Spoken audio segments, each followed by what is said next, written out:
బ్రాహ్మణ పెద్దలకు ఎందుకు ఇంత కోపం వచ్చిందో నాకైతే తెలియదు కానీ ఈ రోజు వాళ్ళ ప్రెస్ మీట్ కూడా పెట్టారు సార్. సోమాజిగూడ ప్రెస్ క్లబ్ లో బాస్ అని చెప్పేసి బ్రాహ్మణ వివిధ సంఘాలు అందరు కలిసి ఒక ప్రెస్ మీట్ పెట్టి మందకృష్ణ అన్నను చాలా హేళనగా మాట్లాడుతూ చాలా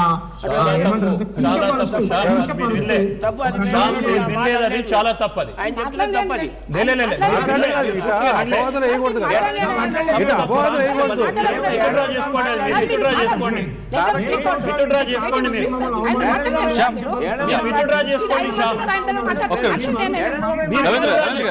రవీంద్ర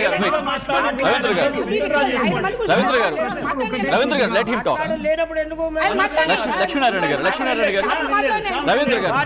రవీంద్ర ఒక్క నిమిషం. శ్యామ్ సార్ మీకు అవకాశం వచ్చినప్పుడు నా మాటల్లో ఏదైనా తప్పుంటే మీరు ఖండించండి దయచేసి.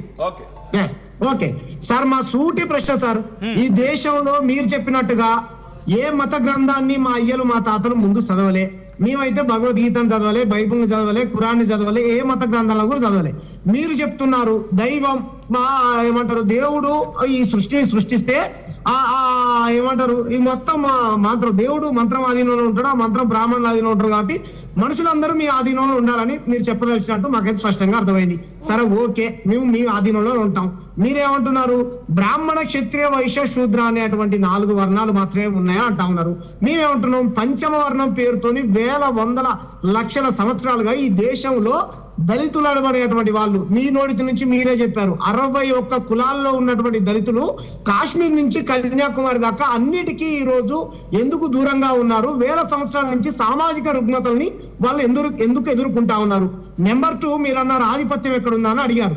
ఎస్, మీరు చూడండి, ప్రతి కులంతోని దళితుడు అవమానానికి గురవుతాడు తప్ప ఏదైనా పర్సనల్ గా పంచాయతీ పెట్టుకున్నప్పుడు ఇంకో రకంగా ఈ ఇద్దరు వ్యక్తుల మధ్య గొడవ జరుగుతుంది తప్ప కుల పంచాయతీ వచ్చినప్పుడు ప్రతి ఒక్కరు ఈ రోజు ఎస్సీలో ఉన్నటువంటి పైన ఉన్నటువంటి కులాలు ప్రతి వాడిని కులం పేరుతో ఆఖరికి మా మీద బూతులు పెట్టి కూడా రకరకాల బూతులతో మమ్మల్ని తిట్టినటువంటి సందర్భాలు మనం గ్రామాలలో చూస్తాం. కాబట్టి మేము అంటున్నాం మా పైన అందరూ ఆధిపత్యం చెలాయిస్తా ఉన్నారు సార్, మీరని మేము అంటలేదు. కాకపోతే కుల వ్యవస్థలో మీరు పైన ఉన్నారు కాబట్టి మేము కింద ఉన్నాం కాబట్టి మాకెందుకయ్యా ఇంత నీచమైనటువంటి ఈ హోదాని ఇచ్చారు? మీరెందుకు ఉన్నతమైనటువంటి హోదాలో ఉన్నారు? కాబట్టి మాకు కూడా సామాజిక గౌరవ హోదా ఉండాలి. ఈ దేశం అందరు హిందువులు అంటా ఉన్నారు. మేమేమంటున్నాం ఇప్పుడు దాని చర్చలోకి పోవట్లే. మీరేమంటున్నారు? మీ పెద్ద మనిషి ఒక ఆయన చెప్పాడు, ఏమంటున్నాడు? ఈ ఎస్సీ క్రైస్తవ ముసుగులో ఉండి కృష్ణన్న గారంట దళిత ముసుగులో ఉండి తుపాకీ పెట్టి మిగతా సమాజాన్ని కాలుస్తున్నారంట.